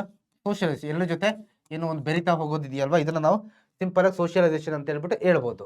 So then what is the impact of peer groups in socialization, okay. ನೋಡಿ, peer groups ಅಂತಂದ್ರೆ ಸಮಾವೇಶಕರು, ಫ್ರೆಂಡ್ಸ್ ಅಂತ ಬರ್ತಾರೆ, ಓಕೆ. ಫ್ರೆಂಡ್ಸು ಅಂತ ಬರ್ತಾರೆ. ಇಲ್ಲಿ ಟೀಚರ್ಸ್ಗಳದ್ದು ಕೊಟ್ಟಿದ್ದೀನಿ, ಓಕೆ.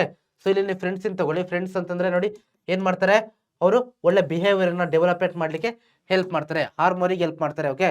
ಸಮಾನತೆಗೆ ಹೆಲ್ಪ್ ಮಾಡ್ತಾರೆ, ಓಕೆ.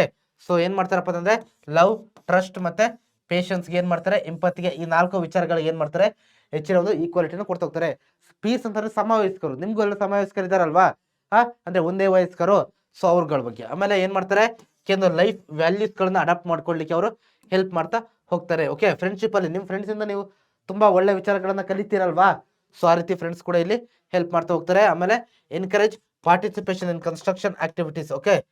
ಕನ್ಸ್ಟ್ರಕ್ಟಿವ್ ಆಕ್ಟಿವಿಟೀಸ್ ಅಂದ್ರೆ ಉತ್ತಮ ಒಂದು ಏನ್ ಮಾಡೋದ್ರಲ್ಲಿ ಆ ಒಂದು ಏನಂತ ಹೇಳ್ತೀವಿ ನಾವು, ಒಳ್ಳೆ ವಿಚಾರಗಳನ್ನ ಏನು ನಮ್ಮ ಜೀವನದಲ್ಲಿ ಅಳವಡಿಸ್ಕೊಳ್ಳಿಕ್ಕೆ ಏನ್ ಮಾಡ್ತಾರಪ್ಪ ಅಂತಂದ್ರೆ ಇವರು ಹೆಲ್ಪ್ ಮಾಡ್ತಾ ಹೋಗ್ತಾರೆ, okay. Vocational, sex educational, spiritual education, physical education, okay. ಇದೆಲ್ಲದೂ ಕೂಡ ಫ್ರೆಂಡ್ಸ್ ಇಂದಲೂ ಕೂಡ ಏನ್ ಮಾಡ್ತೀವಿ, ವಿಚಾರಗಳನ್ನ ನಾವು ತಿಳ್ಕೊಂಡು ಕಲಿತಾ ಹೋಗ್ಬೋದು ಅನ್ನೋದು ಕೂಡ ನಿಮ್ಗೆ ಇಲ್ಲಿ ಕ್ಲಿಯರ್ ಆಗಿರಲಿ. So then a major characteristics of an urban community is dash, okay.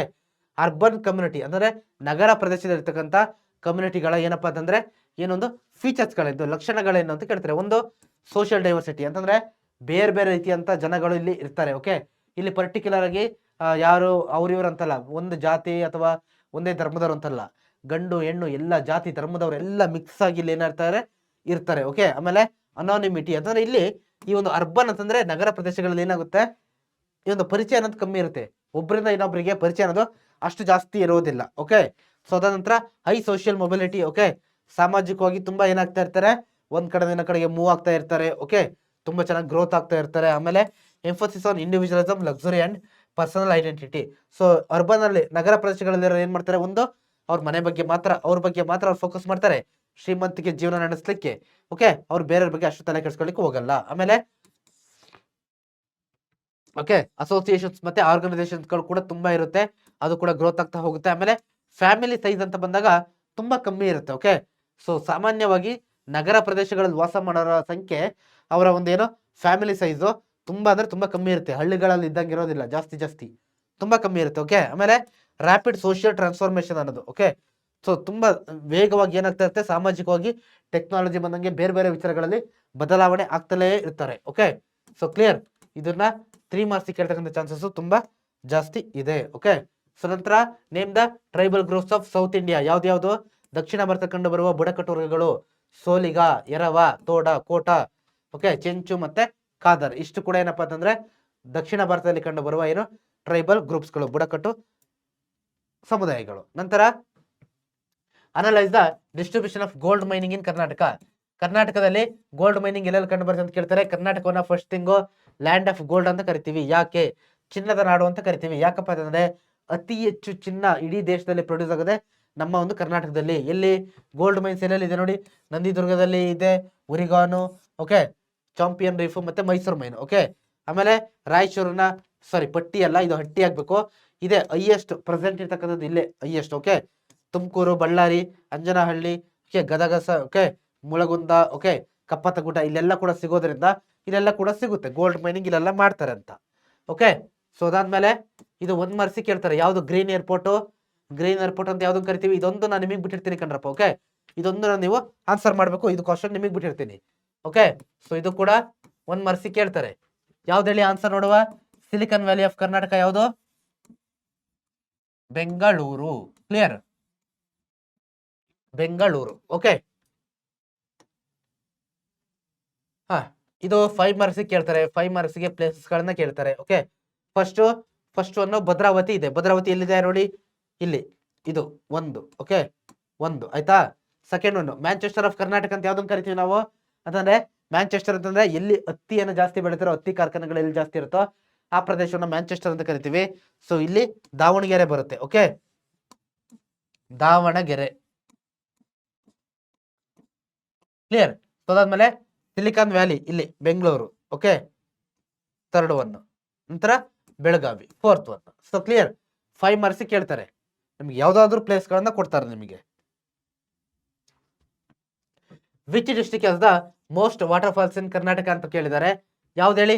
ಯಾವ ಡಿಸ್ಟ್ರಿಕ್ಟ್ ಅಲ್ಲಿ ಅತಿ ಹೆಚ್ಚು ವಾಟರ್ ಫಾಲ್ಸ್ ಇದೆ ಅಂತ ಕೇಳ್ತಾರೆ. ಯಾವುದು? ಓಕೆ, ಸೊ ಯಾವ್ದು ಅಂತ ನೀವು ಆನ್ಸರ್ನ ಕಮೆಂಟ್ ಸೆಕ್ಷನ್ ಅಲ್ಲಿ ತಿಳಿಸ್ಬೇಕು. 1 ಮಾರ್ಕ್ಸ್ ನಾನು ಹಾಗೆ ಬಿಟ್ಟಿರ್ತೀನಿ, 1 ಮಾರ್ಕ್ಸ್ ನೀವೇ ಆನ್ಸರ್ ಮಾಡಬೇಕು. Then okay, list out the types of banks in India. So ಏನು ಭಾರತದಲ್ಲಿ ಕಂಡು ಬರುವ ಬ್ಯಾಂಕ್ಗಳ ವಿಧಗಳು ಯಾವುದು? ಒಂದು industrial banks. Okay, industrial banks industries ಗಳಿಗೆ ಸಾಲ ಕೊಡೋಕೆ ಹೆಲ್ಪ್ ಮಾಡ್ತವೆ. ಆಮೇಲೆ exchange banks, savings banks, okay, post office ಮತ್ತೆ ಕಮರ್ಷಿಯಲ್ ಬ್ಯಾಂಕ್ಸ್. ಸೇವಿಂಗ್ಸ್ ಅಂತಂದ್ರೆ ನಾರ್ಮಲ್ ನಾವು ನೀವೆಲ್ಲ ಅಕೌಂಟ್ ಓಪನ್ ಮಾಡ್ತೀವಲ್ಲ ಆ ರೀತಿಯಾದಂತ ಒಂದು ಬ್ಯಾಂಕ್ಗಳು. ಆಮೇಲೆ ಎಕ್ಸ್ಚೇಂಜ್ ಬ್ಯಾಂಕ್ ಅಂತ ಬರುತ್ತೆ. ಆಮೇಲೆ ಕೋಆಪರೇಟಿವ್ ಬ್ಯಾಂಕ್ಸ್, ಸಹಕಾರಿ ಬ್ಯಾಂಕ್ಗಳು, ಆಮೇಲೆ ಲ್ಯಾಂಡ್ ಮೋಟರೇಜ್ ಬ್ಯಾಂಕ್ಸ್. ಓಕೆ, ಈ ರೀತಿ ಬರ್ತಾ ಹೋಗುತ್ತೆ. ಓಕೆ, ಸೊ ಕ್ಲಿಯರ್, ಇದು ನಿಮಗೆ 2 ಮಾರ್ಕ್ಸ್ ಕೇಳ್ತಾರೆ. Then list out the types of unemployment ನಿರುದ್ಯೋಗದಲ್ಲಿ ಕಂಡು ಬರುವ ವಿಧಗಳು ಯಾವ್ದು ಅಂತ ಕೇಳ್ತಾ ಹೋಗ್ತಾರೆ. ಫಸ್ಟ್ ಥಿಂಗ್ ನೋಡಿ, ರೂರಲ್ ಅನ್ಎಂಪ್ಲಾಯ್ಮೆಂಟ್ ಅಂತಂದ್ರೆ ಹಳ್ಳಿಗಳ ಭಾಗದಲ್ಲಿ ಕಂಡು ಬರೋದು. ಇಲ್ಲಿ ನಾವು ಡಿಸ್ಗೈಸ್ಡ್ ಅನ್ಎಂಪ್ಲಾಯ್ಮೆಂಟ್ ಅಂತ ಅಥವಾ ಸೀಸನಲ್ ಅನ್ಎಂಪ್ಲಾಯ್ಮೆಂಟ್ ಅಂತ ಕರಿತೀವಿ ನಾವು ಇದು. ಓಕೆ, ಸೀಸನ್ ಫಾರ್ ಎಕ್ಸಾಂಪಲ್ ಈ ಹಳ್ಳಿಗಳ ಭಾಗದಲ್ಲಿ ಏನಾಗುತ್ತೆ ಗೊತ್ತಾ, ಮಳೆಗಾಲದಲ್ಲಿ ಚೆನ್ನಾಗಿ ಕೆಲಸ ಮಾಡ್ತಾರೆ, ಯಾಕಂದ್ರೆ ಅಗ್ರಿಕಲ್ಚರ್ ಮೇಲೆ ಜಾಸ್ತಿ ಡಿಪೆಂಡ್ ಆಗಿರ್ತಾರೆ. ಬಟ್ ಯಾವಾಗ ಮಳೆ ಬರಲ್ವಾ, ಮಳೆಗಾಲ ಇರಲ್ವಾ, ಅವಾಗ ಕೆಲವೊಂದು ಟೈಮ್ ಅವ್ರಿಗೆ ಕೆಲಸನ ಸಿಗೋಲ್ಲ. ಇದು ಹಳ್ಳಿಗಳ ಭಾಗದಲ್ಲಿ ಕಂಡು ಬರ್ದಾದ್ರೆ ಅರ್ಬನ್ ಅನ್ಎಂಪ್ಲಾಯ್ಮೆಂಟ್, ನಗರ ಪ್ರದೇಶಗಳಲ್ಲಿ ಕಂಡು ಬರ್ತದೆ ನೋಡಿ, ಇಂಡಸ್ಟ್ರಿಯಲ್ ಅನ್ಎಂಪ್ಲಾಯ್ಮೆಂಟ್ ಮತ್ತೆ ಎಜುಕೇಟೆಡ್ ಅನ್ಎಂಪ್ಲಾಯ್ಮೆಂಟ್. ಓಕೆ, ಅಂದ್ರೆ ಇಂಡಸ್ಟ್ರಿಯಲ್ ಅಂತಂದ್ರೆ ಒಂದು ಕೆಲಸ ಸಿಗ್ದಲ್ಲ ಇರ್ತಕ್ಕಂಥದ್ದು, ಮತ್ತೆ ಕೆಲವೊಮ್ಮೆ ಕೆಲಸ ಓದಿದ್ರು ಕೂಡ ಕೆಲವೊಮ್ಮೆ ಕೆಲಸ ಸಿಗಲ್ಲಲ್ವಾ ಅದು. Okay, so then buying goods from Flipkart, Amazon and Myntra is an example for dash. ಯಾವ್ದಕ್ಕೆ ಹೇಳಿ ನೋಡುವ. ಟೆಲಿಶಾಪಿಂಗಾ, ರೈಟಾ? ಸೊ ಎಲ್ಲರೂ ಕೂಡ ಆರ್ಡರ್ ಮಾಡಿರ್ತೀರ, ಅಥವಾ ಬೇರೆ ಗೊತ್ತಿರುತ್ತೆ, ನಿಮ್ಮ ಅಣ್ಣ ಅಕ್ಕ ಯಾರಾದ್ರೂ ಆರ್ಡರ್ ಮಾಡಿರ್ತಾರೆ. So then write the difference between traditional and non traditional markets. Okay, tradition ಮತ್ತೆ ನಾನ್ ಟ್ರೆಡಿಷನಲ್ ಮಾರ್ಕೆಟ್ಗೆ ಇರ್ತಕ್ಕಂಥ ವ್ಯತ್ಯಾಸ ಏನಂತ ಕೇಳ್ತಾರೆ. ಓಕೆ, ಲೋಕಲ್ ಮಾರ್ಕೆಟ್ ಅಂತಂದ್ರೆ ನೋಡಿ, ಸ್ಪೆಸಿಫಿಕ್ ಏರಿಯಾಗೆ ಏನಾಗಿರುತ್ತೆ, ಲಿಮಿಟ್ ಆಗಿರುತ್ತೆ, ಮತ್ತೆ ಸ್ಪೆಸಿಫಿಕ್ ಲೊಕೇಶನ್ ಅಲ್ಲಿ ಇರುತ್ತೆ, ಅದಕ್ಕೊಂದು ಕಂಡೀಷನ್ಸ್ ಅಂತ ಇರುತ್ತೆ. ಓಕೆ, ಸೊ ಬಟ್ ಇಲ್ಲಿ ಏನಪ್ಪಾ ಅಂತಂದ್ರೆ ಗ್ಲೋಬಲ್ ಮಾರ್ಕೆಟ್. ಓಕೆ, ಟ್ರೆಡಿಷನಲ್ ಅಂತಂದ್ರೆ ಲೋಕಲ್ ಮಾರ್ಕೆಟ್ ಅಂತ. ಓಕೆ, ಸೊ ಆಮೇಲೆ ನಾನ್ ಟ್ರೆಡಿಷನಲ್. ಓಕೆ, ಇದು global market. Okay, so clear. ಇದು ಯಾವ್ದೊಂದು ಪರ್ಟಿಕ್ಯುಲರ್ ಜಾಗಕ್ಕೆ ಏನಾಗಿರಲ್ಲ, ಸ್ಪೆಸಿಫಿಕೇಶನ್ ಆಗಿರೋದಿಲ್ಲ. No specific location involves specific transactions. Okay, so ಇಷ್ಟು ಕೂಡ ಗ್ಲೋಬಲ್ ಮಾರ್ಕೆಟ್ ಅಂತಂದ್ರೆ ದೇಶದ ಮಧ್ಯೆ ಏನಾಗುತ್ತೆ, ಅಲ್ಲಿ ವ್ಯವಹಾರ ಅನ್ನೋದು ನಡೀತಾ ಹೋಗುತ್ತೆ. ಆದ್ರೆ ಲೋಕಲ್ ಮಾರ್ಕೆಟ್ ಅಲ್ಲಿ ಪರ್ಟಿಕ್ಯುಲರ್ ಆಗಿ ಒಂದಿಷ್ಟು ರೀಜನ್ಗೆ ಅಂತ ಮಾತ್ರ ಏನಾಗಿರುತ್ತೆ, ಅದು ಸ್ಟಕ್ ಆನ್ ಆಗಿರುತ್ತೆ, ಅಲ್ಲಿ ಮಾತ್ರ ಅಷ್ಟು ಮಾತ್ರ ನಡೀತಾ ಹೋಗುತ್ತೆ. ಸೊ ಓಕೆ, ಸೊ ಇದಿಷ್ಟು ಕೂಡ ಟಾಪ್ 50 ಕ್ವಶನ್ಸ್ ಸ್ಟೂಡೆಂಟ್ಸ್. 50 ಕ್ವಶನ್ಸ್ ಕೊಟ್ಟಿದ್ದೆ ನಾನು. ಹಾಗೆ ಈ ಎಲ್ಲ ಕ್ವಶನ್ಸ್ಗೆ ಇವತ್ತು ನಾನು ಆನ್ಸರ್ ಕೂಡ ಕೊಟ್ಟಿದ್ದೀನಿ. Okay, so clear. ಸೊ ಇದನ್ನ ನೀವು ಏನ್ ಮಾಡಿಯಪ್ಪ ಅಂದ್ರೆ, ಈ ಟಾಪ್ 50 ಕ್ವಶನ್ಸ್ ಅನ್ನ ನಿಮ್ಮ ಫಸ್ಟ್ ಪ್ರಿಯಾರಿಟಿಲಿ ಇಟ್ಕೊಂಡು ಸ್ಟಡಿ ಮಾಡ್ತಾ ಹೋದ್ರೆ ಡೆಫಿನೆಟ್ ಆಗಿ ನೀವು ಒಳ್ಳೆ ಸ್ಕೋರ್ ಅನ್ನ ಪಡ್ಕೊಳ್ತೀರಾ ನಿಮ್ಮ ಒಂದು ಎಕ್ಸಾಮ್ ಅಲ್ಲಿ. Okay, thank you students.